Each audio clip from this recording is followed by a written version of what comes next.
Dernière étape que nous suivons en direct de la visite pastorale du pape dans le diocèse de Brescia.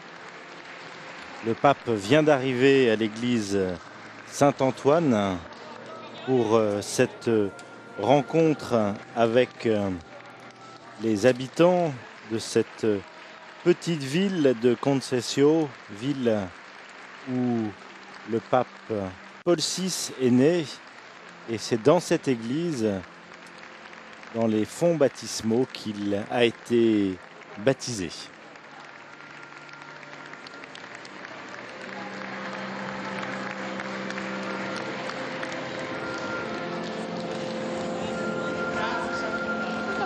Ce sont les fidèles des différentes paroisses de Concesio, 4 paroisses qui ont été invitées ce soir.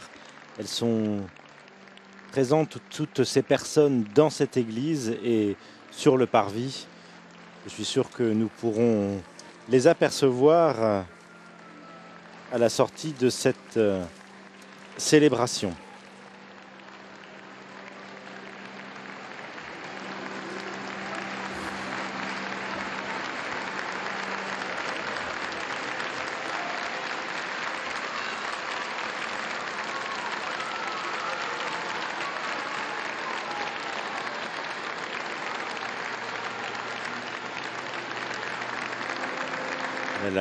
La communauté est composée d'environ 1 millier de familles avec un tiers de personnes âgées de moins de 30 ans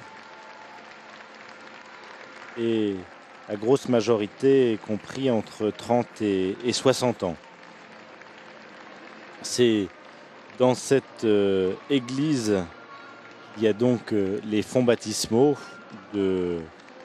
sur lesquels Jean-Baptiste Montini, le futur pape Paul VI, a été baptisé 4 jours après sa naissance.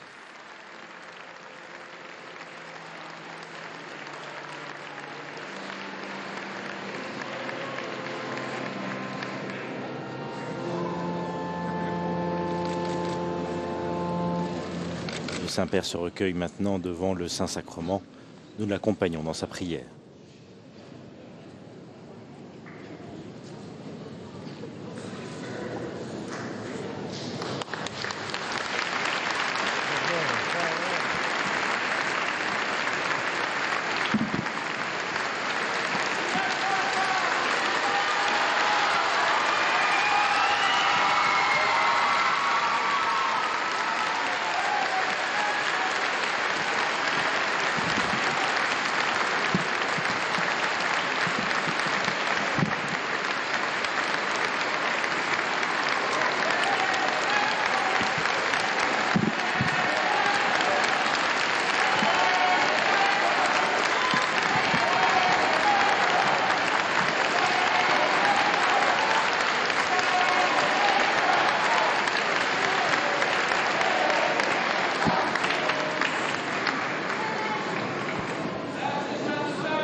Le Saint-Père va maintenant nous adresser sa méditation ici dans cette paroisse Saint-Antoine où de nombreux prêtres qui ont concélébré ce matin avec lui sont présents aussi.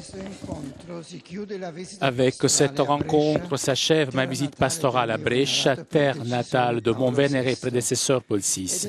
Et c'est pour moi un vrai bonheur de la terminer justement ici à Concesio, où il naquit et commença sa longue et riche histoire humaine et spirituelle.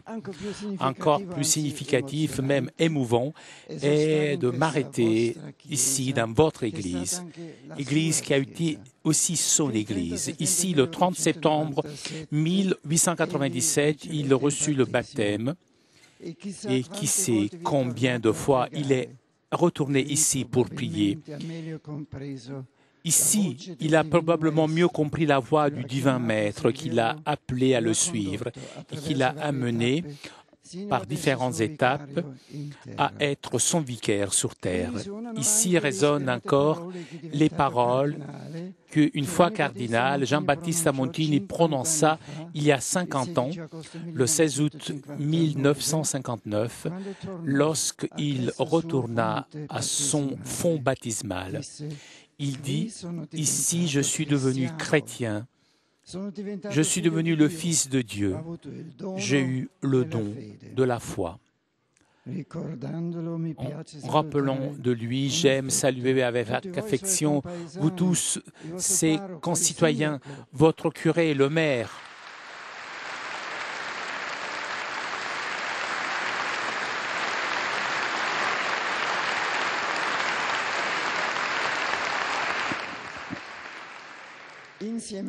Avec le pasteur du diocèse, Monseigneur Luciano Monari.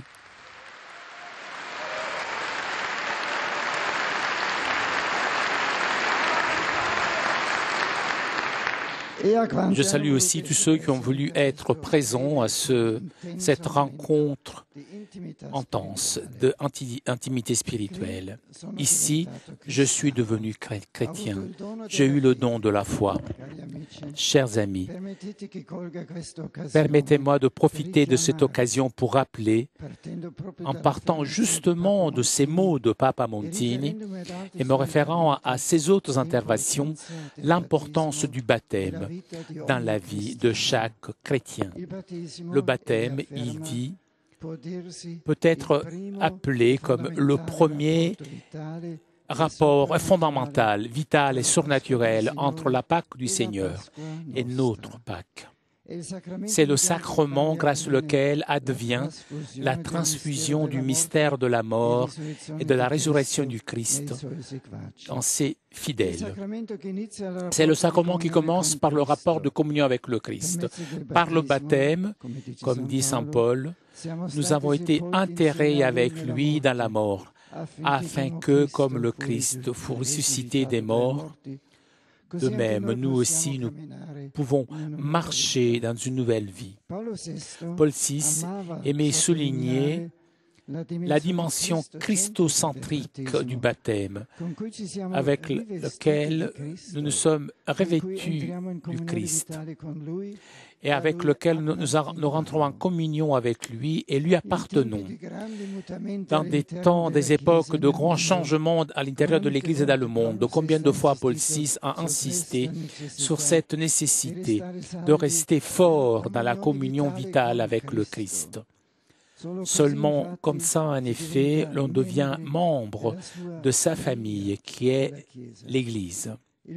Le baptême, il remarquait, est la porte par laquelle les hommes rentrent dans l'Église.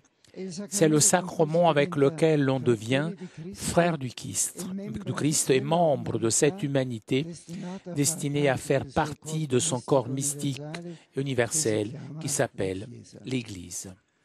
L'homme régénéré par le baptême, Dieu le rend participant de sa même vie. Et le baptisé peut, dit Paul VI, peut tendre vers Dieu Trinité, son but ultime, auquel il est ordonné, dans le but d'avoir partie à sa vie et à son amour infini. Chers frères et sœurs, je voudrais revenir idéalement à la visite dans votre église paroissiale que l'évêque de Milan de l'époque fit il y a 50 ans. En rappelant son baptême, il s'interrogeait sur comment il avait gardé et vécu ce grand don du Seigneur.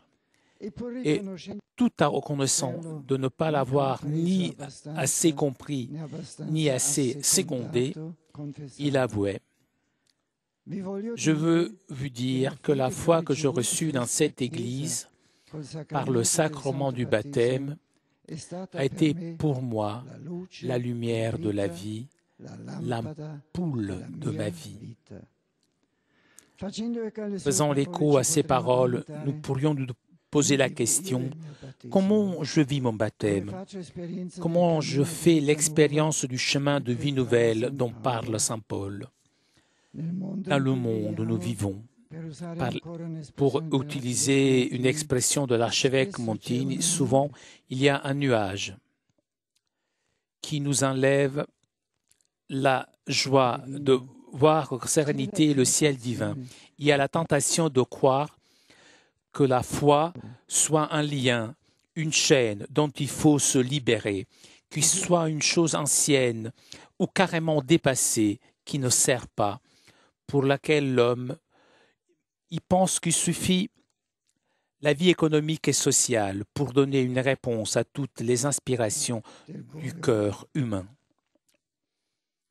À ce propos, très éloquente est l'expression de saint Augustin qui écrit dans les Confessions que notre cœur trouve la paix seulement lorsqu'il repose en Dieu, seulement s'il trouve la lumière qui l'illumine et lui donne la signification pleine, l'être humain est vraiment heureux. Cette lumière, la foi dans le Christ, le don que l'on reçoit dans le baptême, donc il doit être redécouvert constamment pour être transmis aux autres.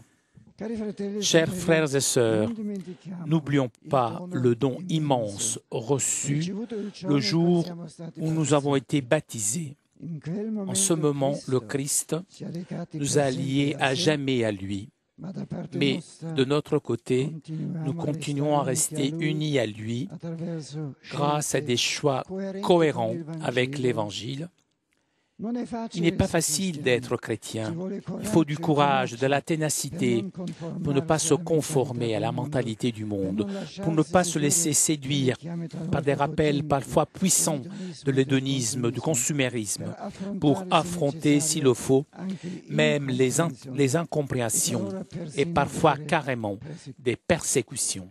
Vivre le baptême, cela veut dire rester unis à l'Église, même lorsque nous voyons en son visage quelques ombres, quelques taches. C'est à elle. C'est elle qui nous a régénérés à la vie divine, qui nous accompagne dans notre chemin. Aimons l'Église. Aimons l'Église comme notre véritable mère. Aimons-la, servons-la d'un amour fidèle, un amour qui se traduise dans des gestes concrets à l'intérieur de nos communautés, sans céder aux tentations de l'individualisme et des préjugés, en dépassant toute rivalité et division. Comme ça, nous serons des véritables disciples du Christ. Marie nous aide du ciel, elle, la mère du Christ et de l'Église, que le serviteur de Dieu Paul VI a aimé et honoré avec une grande dévotion. Je vous remercie encore de votre accueil, chers frères et sœurs.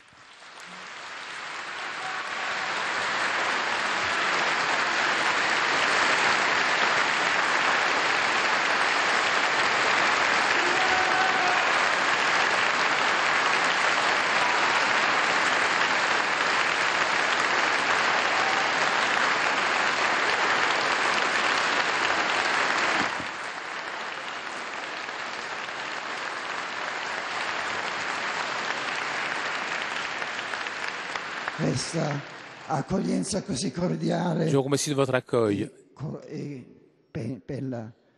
Et alors que je vous assure de mon souvenir de la prière, à vous tous, j'accorde de tout cœur ma bénédiction.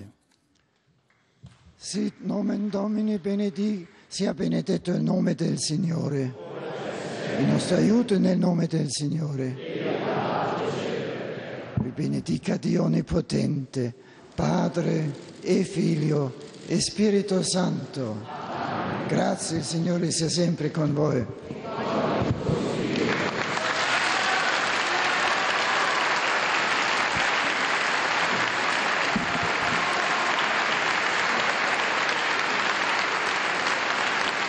Comme le veut la tradition, le pape a offert un calice au curé de cette église paroissiale où nous avons pu écouter cette belle méditation du pape sur le baptême. Vivre le baptême, a soutenu Benoît XVI, entraîne à rester solidement unis à l'église y compris lorsque nous voyons sur son visage quelques ombres ou quelques taches. Aimons-la, aimons-la comme notre vraie mère, alors lançait le pape. Aimons-la et servons-la, a-t-il poursuivi, avec un amour fidèle qui se traduise en gestes concrets à l'intérieur de nos communautés, sans céder aux tentations de l'individualisme et des préjugés, en dépassant toute rivalité et toute division. Il n'est pas facile d'être chrétien, a reconnu le pape, après avoir évoqué l'importance du baptême dans la vie de tout chrétien. Il faut, a-t-il poursuivi, du courage et de la ténacité pour ne pas plier la mentalité du monde, pour ne pas se laisser séduire par des appels parfois puissants de l'hédonisme ou du consumérisme, pour affronter également, si besoin, les incompréhensions et quelquefois jusqu'à de véritables persécutions.